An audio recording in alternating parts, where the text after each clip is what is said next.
Sometimes our parents happen to do things that are wrong. They make mistakes. They say that which is wrong. Sometimes you want to marry a person that belongs to a different race. And very unfortunately, your mother or your father will follow tradition or culture which is far from Islam. They may say, I don't want this to happen, and give you any excuse because they are guilty of sinning against Allah. It doesn't mean that they can use against you the cheap blackmail of saying Jannah lies at my feet, so you'd better obey what I'm saying, but rather you need to correct them very politely to say, my mom, my dad, you know, racism is not Islamic. It's not something that Islam allows. Subhanallah. So it doesn't mean they should use the statement that Allah has made in the Quran to blackmail you and I to believe something un-Islamic or to do something that is not from Islam, but rather we will correct them very politely and remind them.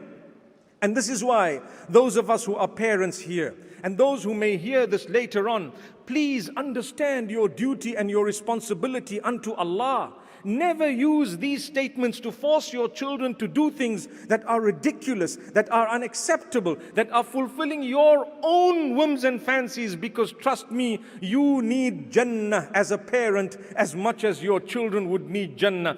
Just like your children serving you would be their entry into paradise, you being kind to them and having mercy on them and obeying the instruction of Allah will also bring about that paradise for you. May Allah subhanahu wa ta'ala guide us.